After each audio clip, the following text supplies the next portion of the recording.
It's easy to look around and notice everything wrong in your city. In this podcast by Every Neighborhood Partnership, join Grace and Andrew as they invite friends, activists, pastors, leaders, and city workers to discover what's good in the neighborhood. Join us for insightful conversations that will encourage you to see your city and its people in a new way.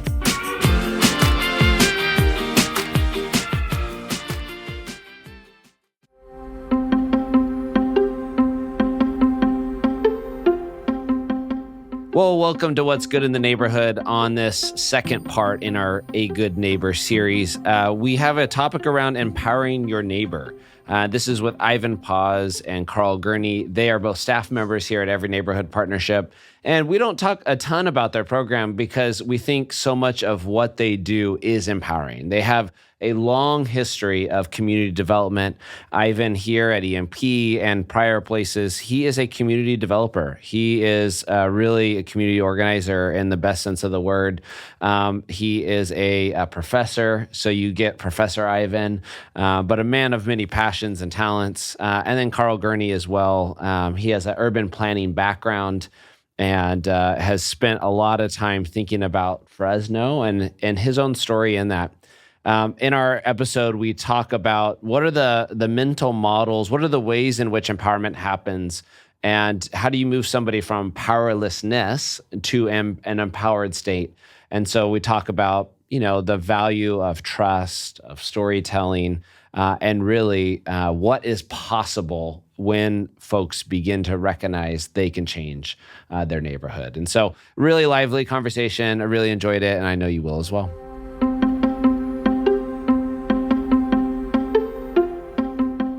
All right. Well, hey, everyone. Welcome to What's Good in the Neighborhood. I'm Grace. I'm Andrew. And we are joined today by our dear friends, not strangers, co-workers, compadres, you could say, in the work. Today we have Ivan Paz and Karl Gurney with us today.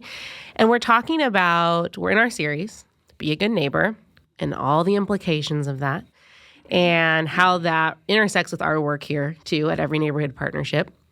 And one of the things we were talking about is what it means to empower your neighbor, to lift their heads maybe a little bit to what could be, give them a new imagination for what could be not only in their neighborhood, but in their own personal lives. And so we thought, who better to talk to than Ivan Paz and Karl Gurney of Community Land Use Academy. So welcome, you guys. Thank you. Thanks for having us. We're so excited you guys are here. I threw out some big words, so let's talk about them. Empowerment when it comes to neighborhood advocacy and engaging residents or people in the neighborhood to gather around a cause. Can you give us a working definition of empowerment and also tell us a little bit about yourselves and maybe what got you even into this work in the first place? Oh, he wants me to talk. Empowerment He's empowering you to share first. That was empowerment in action. That's one of the ways that I think of my beloved compadre Ivan, is that he empowers me. He empowers our residents to participate in our local decision making. That's what we're all about. Kind of at a general level, I think about empowerment in the sense of ownership, but not necessarily kind of how we think of property. So when we talk about neighborhoods and who's organizing in our neighborhoods, like who has a stake in our turf or whatever, like we can think a lot of times in the terms of property ownership, homeowners associations, like specific neighborhoods that really rally around particular issues. But for me, I like to think of empowerment in terms of how people feel like their well-being is tied up in the well-being of their neighbors. Because if you feel that you're interconnected in an ecosystem, then your ability, your power, your opportunity expands. And so that's been a really crucial lesson that Fresno specifically has taught me. I'm not native to Fresno, but it's the city where I've lived longer than anywhere else in my life, and I feel like it's home. And it's really shown me that empowerment can not only extend to an individual, but really a community. And I've been invited into that, and I'm super grateful for that.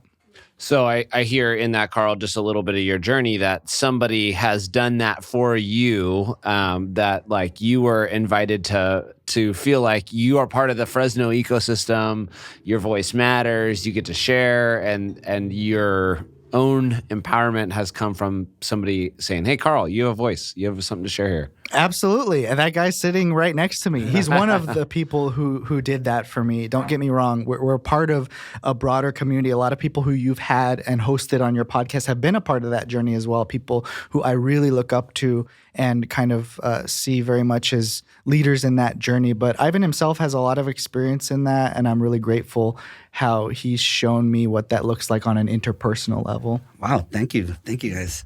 Yeah, I think when I think about empowerment, I'm just thinking about powerlessness because that was my starting point.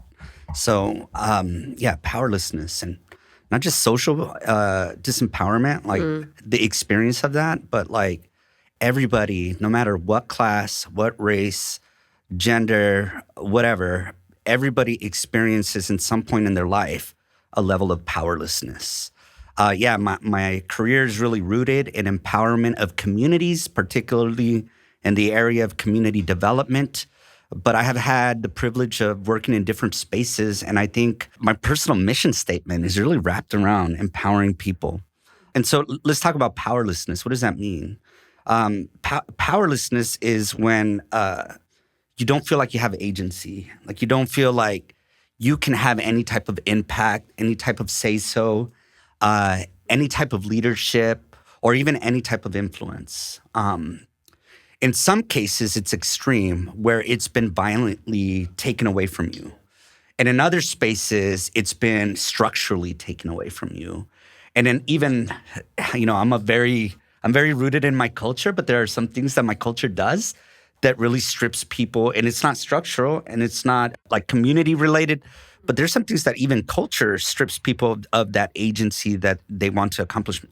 And a lot of times those structural and cultural and lands, like that's all interconnected, right? Yeah. Like we have to do a lot of work in our everyday kind of doing programs and communicating to really thoughtfully engage with that stuff, because it is very personal to a lot of people. Yeah, there's definitely an intersectionality of all of those types of experiences of powerlessness or being stripped away of agency. So I just think, and I know this is very broad and very philosophical, but okay. We're with Professor Ivan and Professor Karl, so we expect this podcast to be philosophical, but we will always ask the dumb question to get you grounded again.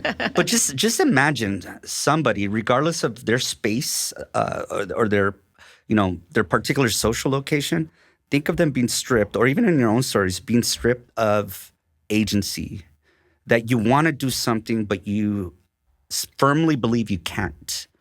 And then you come across something. It could be a person with wise words, an experience that made you reflect, or you just found yourself in, it was like a random positioning where you feel this internal pressure to actually exert that kind of agency. I think that is empowerment. But to get more specific, I'm thinking about the Fresno neighborhoods.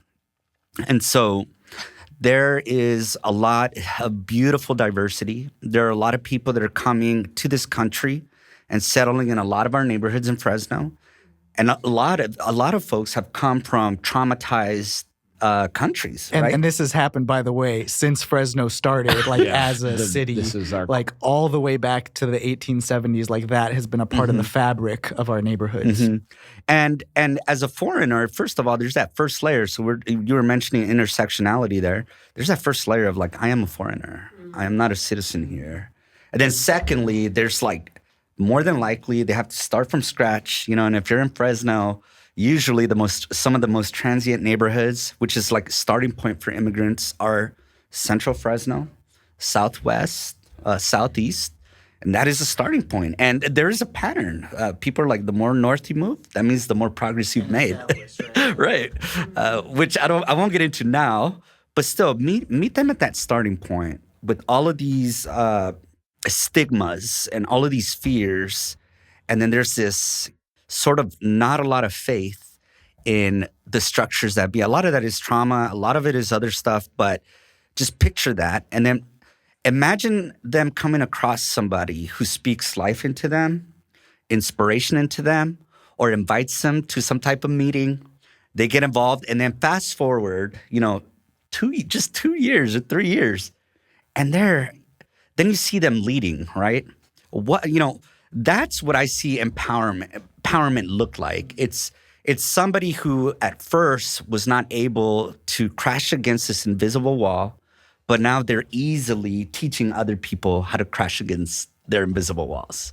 I know I've heard, and I think what you're saying too, if we've talked to folks in poverty, in concentrated poverty neighborhoods or in neighborhoods that are just, a lot of people struggling to make ends meet. When they talk about poverty is not lack of money. Poverty is powerlessness. Yes. Like it feels crushing. Yes. And it feels like you don't have agency. And I know that because you've had people of faith on this podcast, what I'm about to say will resonate. So one of my favorite thinkers who just passed away a couple weeks ago, Gustavo Gutierrez, he's one of the fathers of liberation theology in Latin America. He makes a very clear distinction between the blessed of Scripture, who Jesus calls you are blessed, that is the poor, and poverty itself, which is very firmly denounced throughout Scripture and like in our context very easily seen as a force to be opposed, not as something to be glorified or reveled in, That's good. I want to ask kind of like the dumb question because you touched on it for a minute, Ivan, but is the goal with empowerment, is the ultimate goal to get those people out of their current situation, whether that be geographically? So like if we are talking Fresno neighborhoods, is the goal that they move north?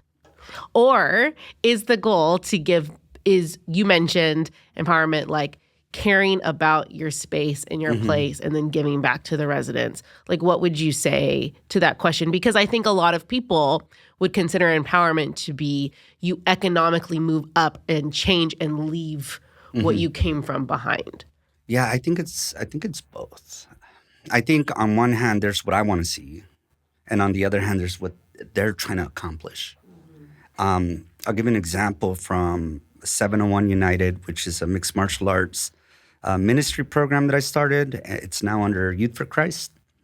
I'm not I've been influenced by the Mennonites, so I'm not a big fan of war and military and all of that. I'm not a critic either, because I've learned something working with the kids.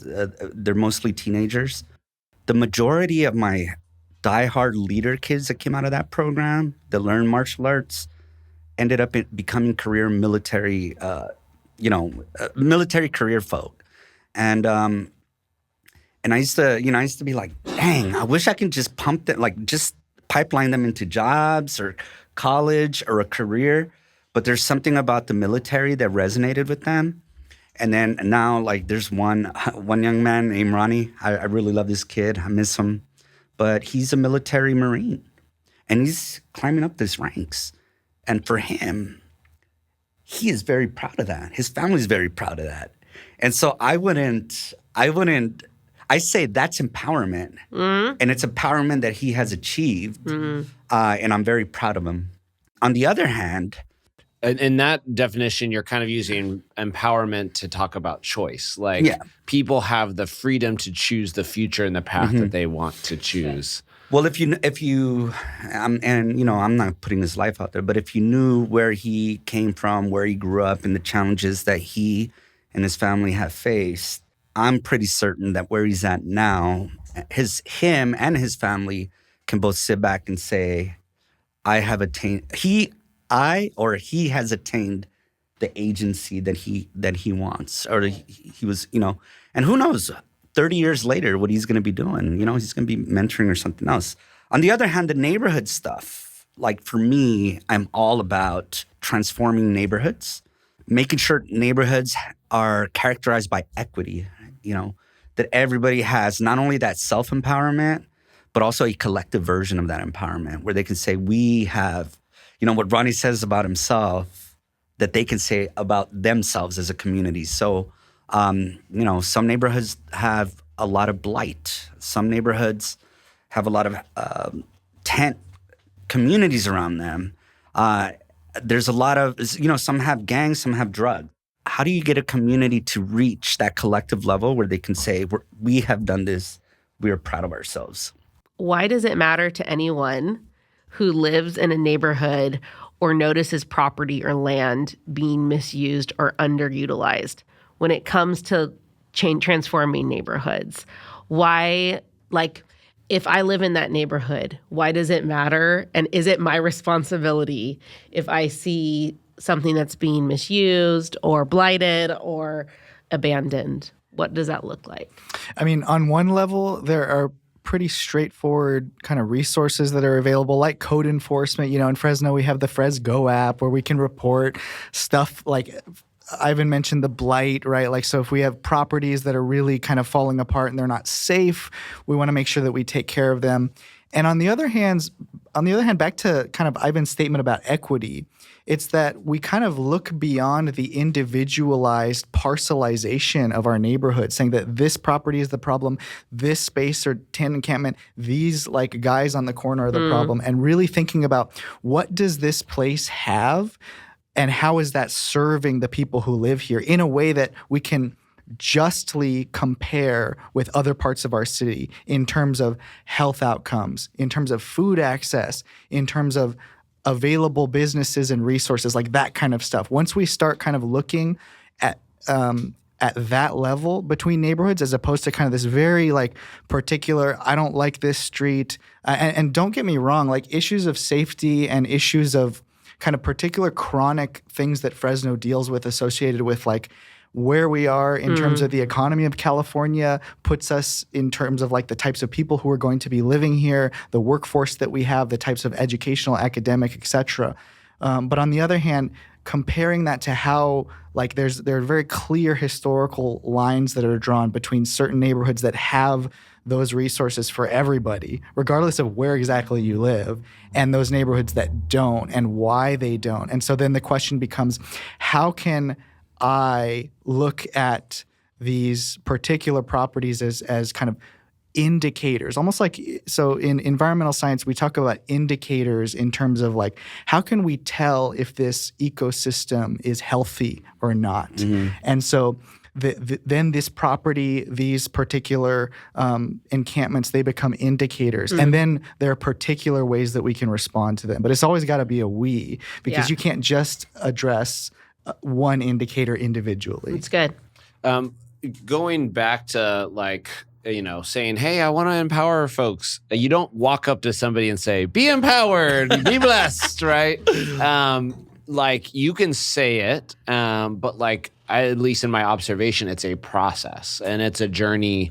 And so just because you care about something doesn't mean, and you can see these indicators, right? Yeah. You can see the macro vision, doesn't mean a resident can right away. And so what, in your guys' experience, stories, how does somebody go from, hey, they're here, we've had a conversation, to man, this is somebody kicking ass and doing something in the neighborhood? How does that journey of empowerment actually go with people? So I think first I want to say that I really like Karl's just kind of pointing out the type of ecosystems that can exist. I think looking at the neighborhood ecologically, who are the players and how they interact and how they relate, and then what kind of, what is it a healthy neighborhood? Is it a healthy ecosystem or is it not, right? I think some of us have the analytical lenses to kind of evaluate, look, and see all of that stuff. And then there's people that maybe don't have the analytical lenses, but they can feel the symptoms. Yeah. They're very aware, these conditions are not good. Yeah, something's not working. But I think there's a series of experiences that can lead to to empowerment. At least from what I've seen, for example, there's different kinds. When you think about this ecosystem, there's different kinds of players.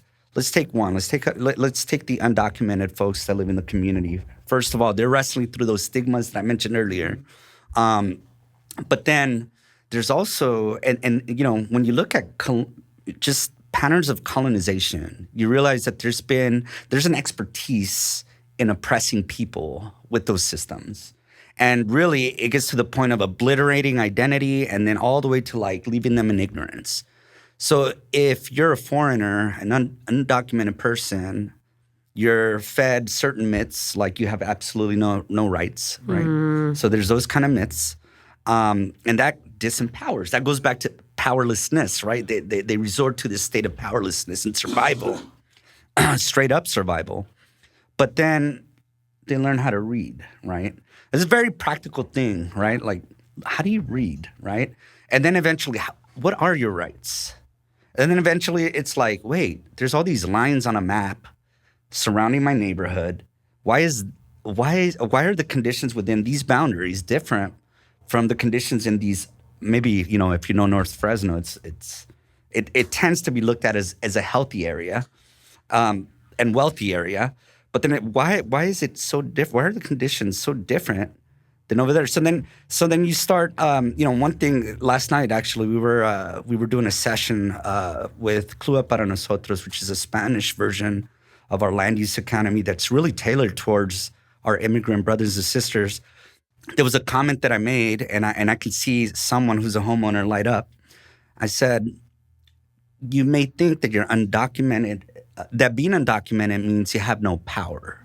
And maybe you can't vote. But sometimes there's these weird loopholes in the system.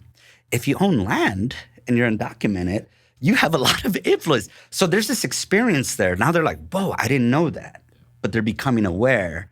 And by experiencing that awareness, I think there's a level of like, okay, is this true? Can I really do this? And then they start experimenting with the influence that they actually have and embracing their own powerfulness. Yeah. Yeah. This podcast is about like how to be a good neighbor and how to empower. And you mentioned like there's things that make a healthy neighborhood and things that make an unhealthy neighborhood.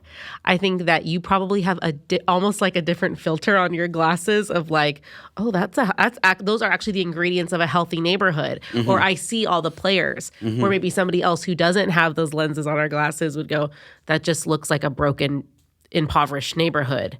And there's nothing good there. So talk to us about what are the ingredients of a healthy neighborhood, or like when you look at the players of a neighborhood that you go, oh, we could actually do some really cool transformative work here. Well, I want Karl to throw some stuff in here too, but I will say, I think, what would you say earlier? Wealthy doesn't always mean healthy or something like that? I don't know if did I say that? That was a good line. I paraphrased it. I paraphrased it. But I think you were pointing to that. Like, wealth does not mean health, right? Yeah. Quick example, right? Like a lot of we were talking about North Fresno, and there are definitely a lot of serious advantages living there.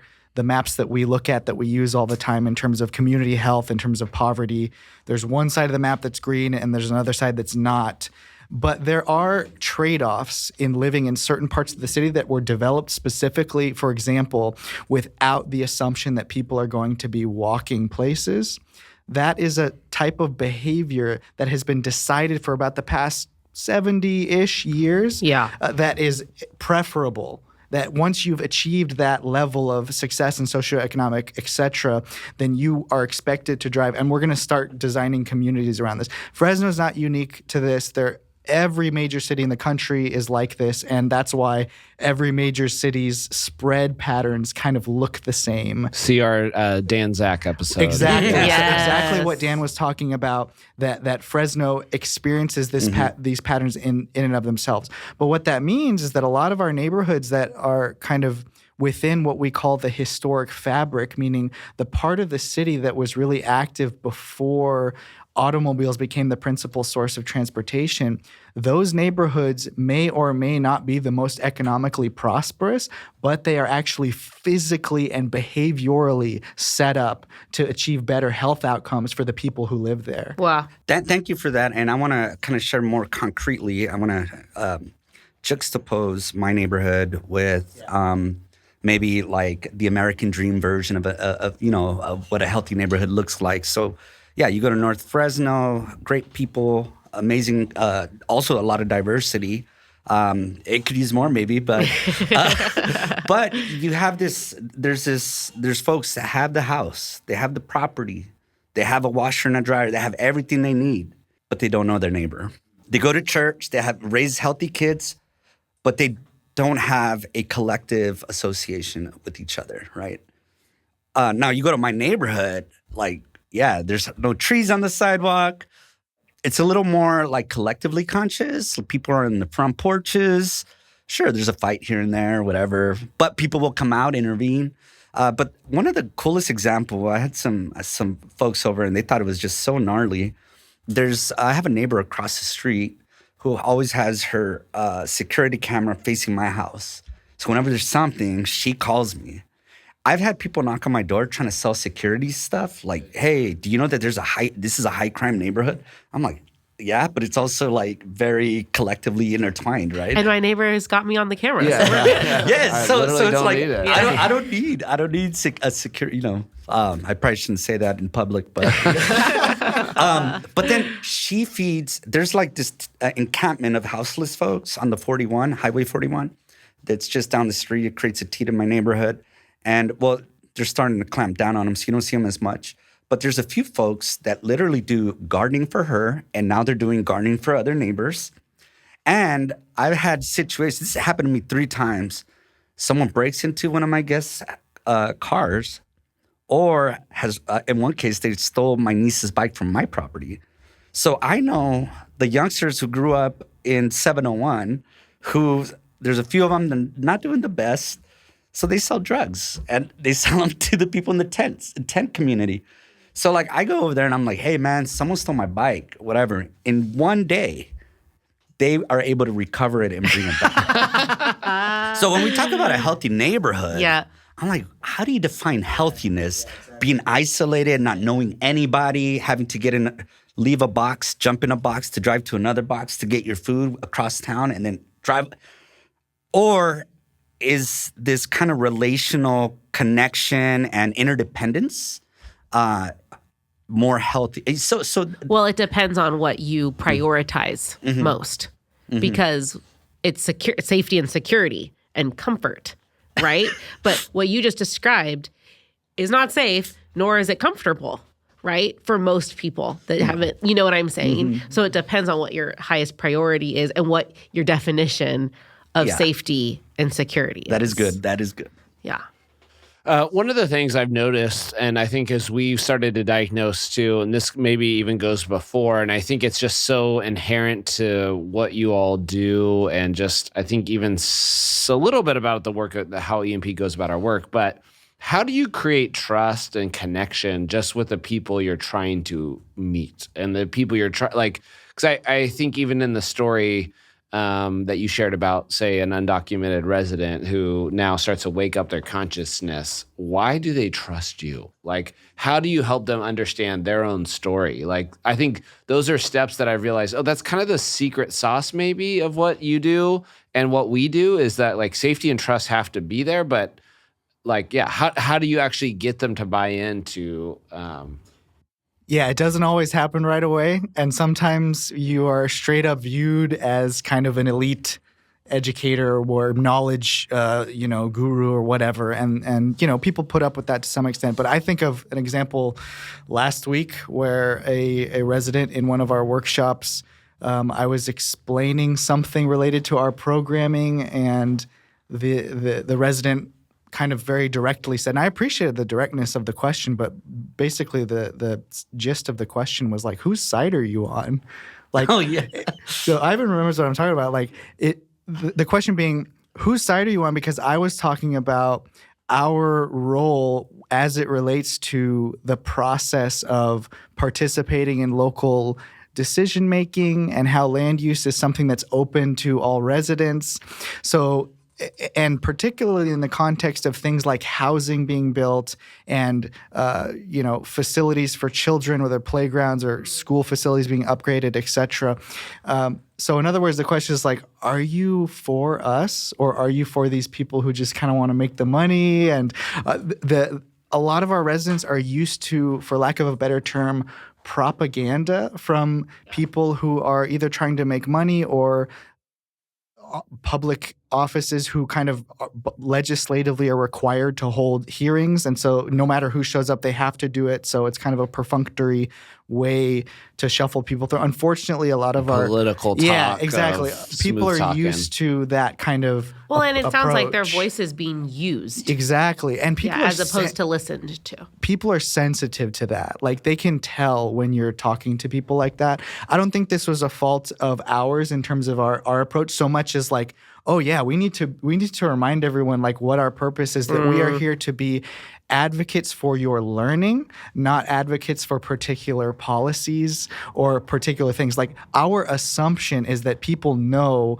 what is good and what will make their neighborhood better. And so we want to be clearing kind of some of the fog around the pathways available to people. And one of the ways that I did this specifically is, I'm very conscious and conscientious about my positioning as like a mixed race, Latino, indigenous male who's very white presenting. So in other words, like I look and can pass as a white man, but I also speak Spanish, and I find that I'm recoursing to stories about my family and how I've never really felt at home in one specific place because I've grown up all over the place and my family are immigrants from all these countries. And that very even though I don't have the coincidences of experience from this place to here, the very idea of being displaced, ni de allí, ni de acá, like that is something that resonates with people, that builds trust, and that like I can present to myself as a human. That's also something that Ivan's done really well in terms of his approach. You can't be, you can't front with people in the gym. And in his experiences that he hasn't talked about very specifically, but he has some experiences that kind of align with that idea too. But for me, it's really about it's incumbent upon me to also recognize that particular boundary that needs to be bridged, and how actually we are able to do that. It just takes a little bit of digging, But and what you did just there is that you told your own personal narrative and story. And I think that's also something I've seen, that the storytelling element for people to know their own story, their own journey, to be able to name their story to others, and then to also now understand a story of our city and neighborhoods and the disinvestment. Exactly. Your storytelling on the personal side, which then moves into the empowering of changing neighborhoods. Totally. Both of those have to go together. You have to be safe. You have to trust you guys and trust anybody that's trying to do community development. And then you understand your story, your place in the city's story. I think it takes a large dose of humility and a little bit of experience to be able to go, I know my stuff. I know that people, to be able to myth bust and be I know that people have rights, have that education and have that knowledge. And then at the right time, be able to turn it over and go, but you know what's best for you. Yeah. And you know what's best for your neighborhood. That's difficult, I'm sure. Can you guys talk a little bit about that? I was thinking as everyone's sharing, I think I've learned a lot from practicing learning conversations. For those that don't know, learning conversations are a conversational strategy to really trying to find the interest of a person to see if it aligns with whatever mission you're trying to accomplish. But in learning conversations, what I have learned is that people, and I've had hundreds of them, I feel like people know when you're extra. Yeah. People know when you're faking or trying to relate. And I think sometimes people try too hard. And the cool thing is if you're just yourself, people feel that. So being yourself is very important. And I think, and being very authentic, but I think also listening and then giving, and also allowing them to speak into you is very helpful. I think food, especially tacos, man. It's Fresno tacos are fire, man. But especially tacos. Yeah, I mean, I remember I had a friend who was Christmas, bake cookies, let's give this to your neighbors. And then I was just oh my gosh, they're going to think I'm whitewashed or something. And then the next day I get tamales, right? Just like showered with tamales. And there's that I think that's a metaphor even of conversation, right? Yeah, bro, but Mexicans like cookies too. Yeah. Everybody loves a good chocolate chip cookies. cookie. So it's like when you're authentic and you're having a reciprocal conversation, that's great. If you're always just listening, what I have learned is some folks will now start coming to you only because they want to be heard. But it's got to be a reciprocal relationship, and it's got to be authentic. And I think something that was brought up was and it wasn't explicitly articulated this way, but there's something about being, even if you're in like the state of power, convinced powerlessness, like when you share, and especially when you get to some of those listening sessions where a person is sharing their pain, which is a paradox, right? They're sharing their pain that paralyzes, but there's something empowering that happens out of that sharing, which is why listening is such a great practice. I want to say technique, but I don't want to.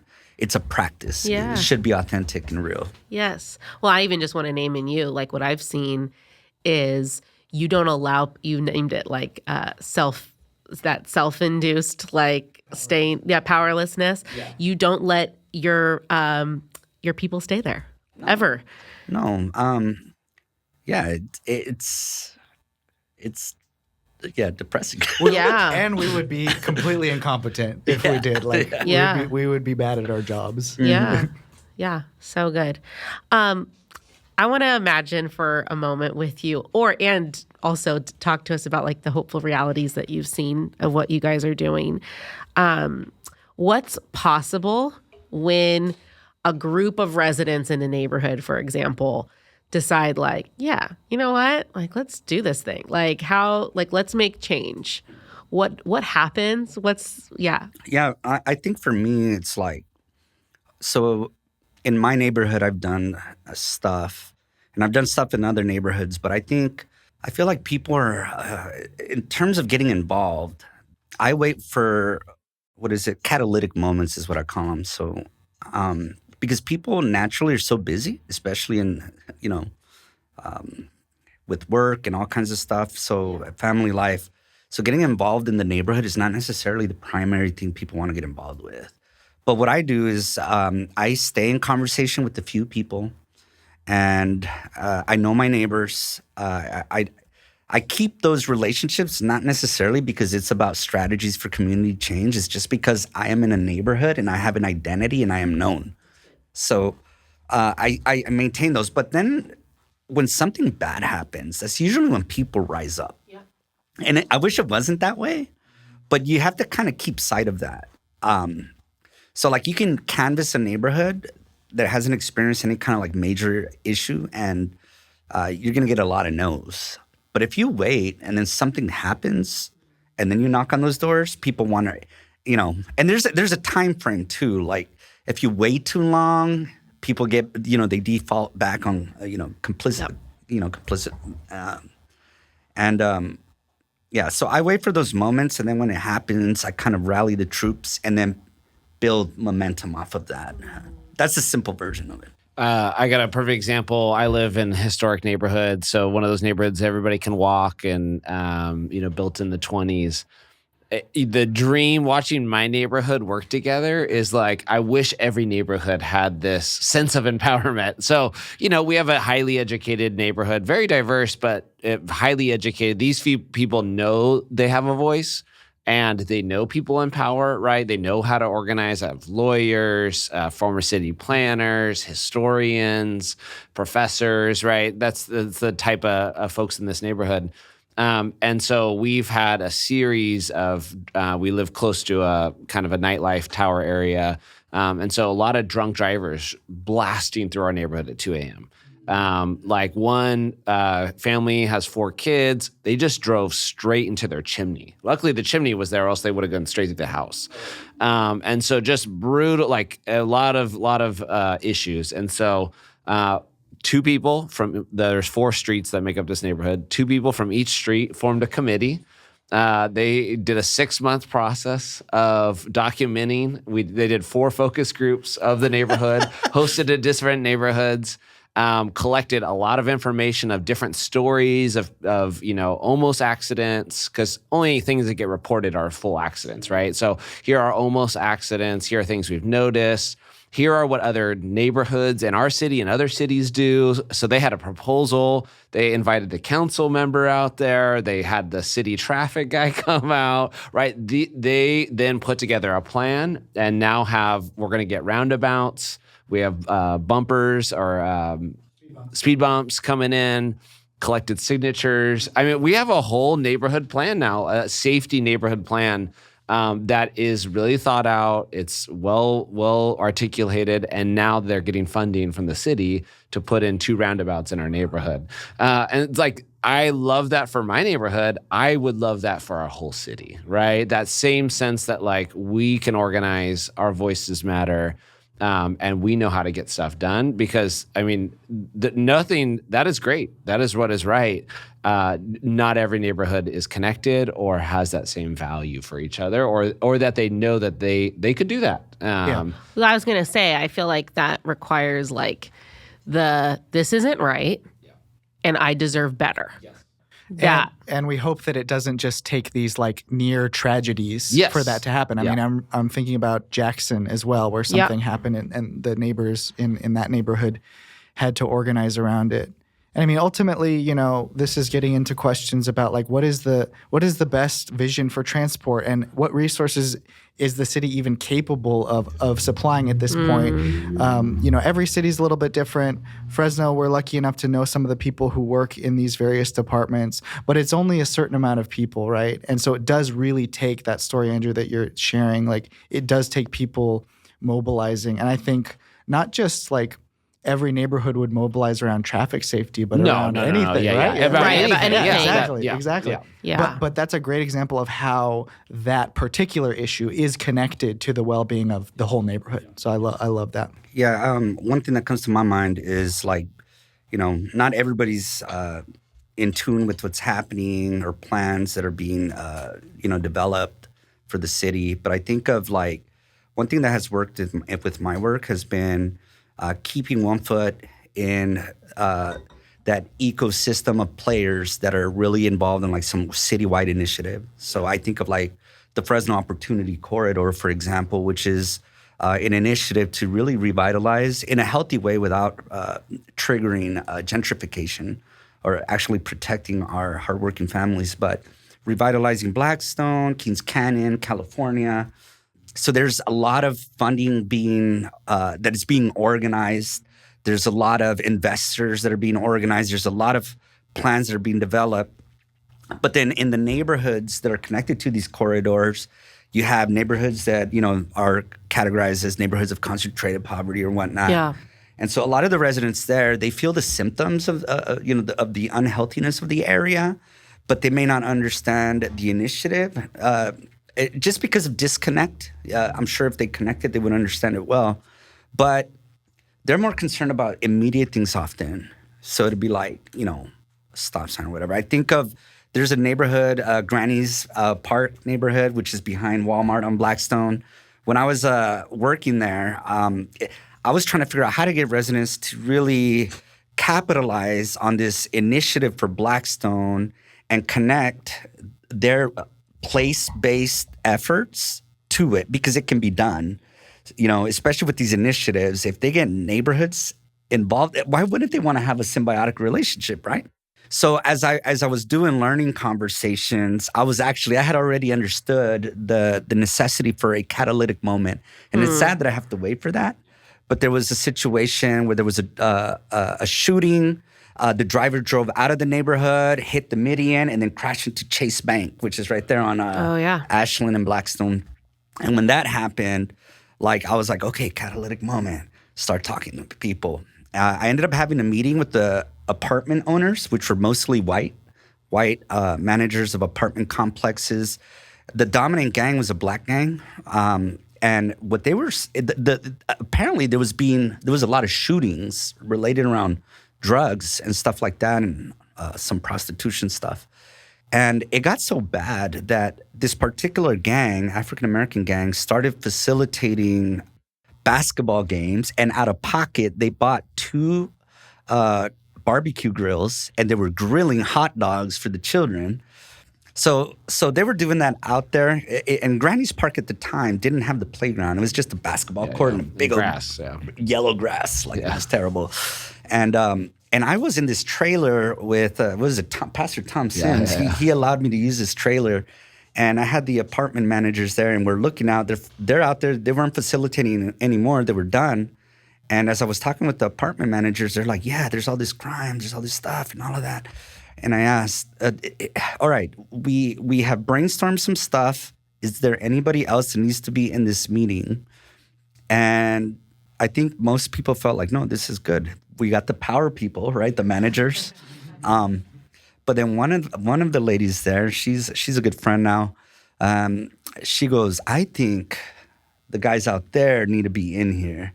And the others said, no, but why? They have guns and they're selling drugs. They're the problem. And I said, would you go just ask them? Let's test this out. So another lady said, I'll go with you. So they walk out. We see them through the window. They chat for literally 3 minutes. They come back and they said, hey, they want to know if we want to eat some hot dogs and talk. So I could see it in the face of others that they were kind of scared. And I was like, no, let's get to know them. They're offering food. So I said food, right? That was one of the, so they weren't the best, but it was just like a bun, ketchup and a hot dog. No tacos. No tacos. We got there. We ate. Not everybody did, but I ate for sure. And we started chatting, and I find myself in an authentic, real conversation, yet using sort of the learning conversation model. And what we discovered through this listening session, basically, which was what it was that the apartment managers and this group of guys wanted peace. They wanted the violence to stop. That's how bad it got, that they wanted the violence to stop. And I think it was kind of revolutionary for the apartment managers because they thought, no, they're the ones maintaining this system of crime and shootings. But no. So anyways, fast forward, we ended up organizing, getting a lot of residents involved. They invited their council member. I told them, make sure that this is your table and that the council members are guests, all right, and own it. And they did. There was a little friction over that approach, but it worked. And we got Kaboom to get involved. And so we pulled, the council member contributed money. Kaboom contributed. Kaboom is a playground nonprofit that builds playgrounds throughout the world. Yeah, making sure, what's our motto? Have a playground. Play space for all. There you go. And, wow, look at that. Look at that. So anyways, they organized the community and they were able to build the playground that you now see. What was cool was talking about empowerment. Initially, when they built the playground and the whole thing was over, the playground had no shades. But what was really cool was I didn't have to get involved in implementing the shades because they had already, we walked together through this one process. And then when I kind of disappeared, they already knew how to follow the same process, which is now they're exerting their own agency, right? They're, so. I hope that everyone who's listening is as you're telling the story, which is super impactful, by the way, but that there's so many steps along the way that you took. And so it's a good one to kind of use as the model of what would it look like for you to get involved in your space or in a space that needs help. Because I think that in so many ways for both of y'all, it's that you care about your city, and cities are made up of neighborhoods, and neighborhoods are made up of people. So thank you guys for what you do. What is happening next with Community Land Use Academy as we land this plane? And what are ways that people can either get involved or continue to support your work? Yeah, so we are wrapping up our second ever Spanish language cohort of Community Land Use Academics. CLUA para Nosotros will end in the first part of December.